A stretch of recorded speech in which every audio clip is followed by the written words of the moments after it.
Buenas noches para todos. Mi nombre es Melanie del Carmen Jiménez Perusa. Vamos a hablar un poco sobre todo el aprendizaje adquirido en el seminario de articulación sobre las tres unidades, donde aprendimos sobre lo que es un informe, cómo a estructurar un informe psicológico desde el planteamiento del método de Paul. Entonces iniciamos que se enfoca en la comprensión, el método de Paul ya se enfoca en la comprensión del problema y la formulación de una hipótesis diagnóstica y que se basa en tres aspectos claves o tres aspectos importantes, lo que son comprender el problema, planear la solución y recoger la información pertinente.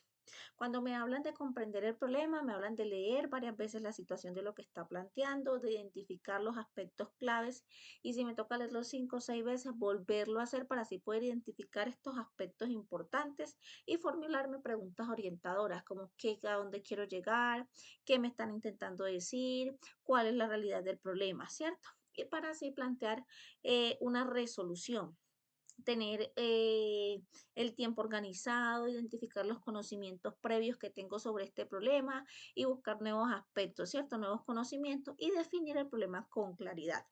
Por último, se recoge información. Esta información se hace analizando datos y definiendo la hipótesis diagnóstica basada en la evidencia que ya se tenga.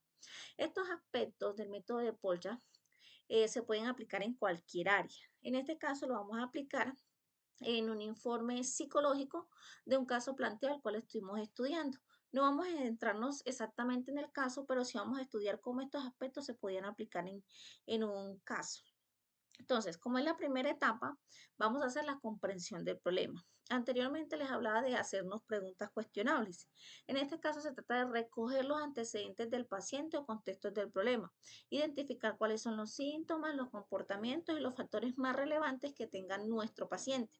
¿Con qué preguntas me puedo yo empezar a idear el contexto del problema? Por ejemplo, sería cuáles son los síntomas principales, qué es lo que está afectando en realidad al paciente, qué factores están relacionados al problema, con qué está relacionado el problema, en qué círculo se relaciona mi paciente, y ahí sí formar una hipótesis diagnóstica. Esta hipótesis diagnóstica que se va a formar, en la cual donde yo aplico herramientas que me pueden servir como una entrevista, un test o a través de la observación. Analizo esta información a través de estos métodos, a través de la recolección, analizo esta información a través de estos métodos con todo lo que se recolecta y así me baso en un modelo teórico y propongo una hipótesis diagnóstica basado en los criterios clínicos y la evidencia que he recolectado hasta el momento, ¿cierto? Se realiza también una propuesta de intervención. ¿Qué se busca con esta propuesta de intervención? En esta unidad, lo que se busca es diseñar y justificar una solución basada en el diagnóstico inicial que ya yo hice. En mi primera hipótesis, reconozco ya ahí lo que son los elementos claves del problema y reviso mi hipótesis para validar que sí sea precisa y que sí sea de acuerdo a la recolección, de la información que ya tengo, que sí sea validera y desarrollo una propuesta de soluciones. ¿Cómo hago esta intervención? Bueno, primero ya, como les había dicho, reconozco los elementos claves que ya tengo de acuerdo a las técnicas, ya sea una entrevista o por método de observación, ¿cierto? Y ¿qué hago? Tengo la información, ya tengo mi hipótesis diagnóstica, voy a elegir un enfoque teórico, el que me considere más adecuado, ya sea el modelo conductual, el modelo cognitivo, el modelo humanista, y ¿qué hago? Definir estrategias a través de estos modelos. Ya elegí mi modelo, elijo una estrategia que va a ser la que me va a dar para planear mis objetivos específicos de dónde quiero llegar con mi paciente, ya sea una reestructuración cognitiva, un entrenamiento de habilidades, dependiendo del área que yo vaya a trabajar y dependiendo también del enfoque teórico en el que me vaya a desenvolver. Luego de esta información, ya recogí la información, tengo mi plan de intervención y hago la justificación de la intervención, que es elegir por qué elegí esas estrategias, qué quiero con esas estrategias, qué voy a trabajar con esas estrategias. Ahí sí puedo establecer mi metodología, ya tengo la intervención y elaboro el informe. La elaboración del informe, esos son los métodos que utilizo para elaborar el informe. Entonces ya empiezo a elaborar el informe.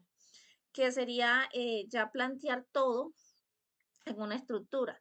Ya yo puedo elegir que mi informe sea técnico, informativo o mixto, y ahí sí miro cómo lo organizo.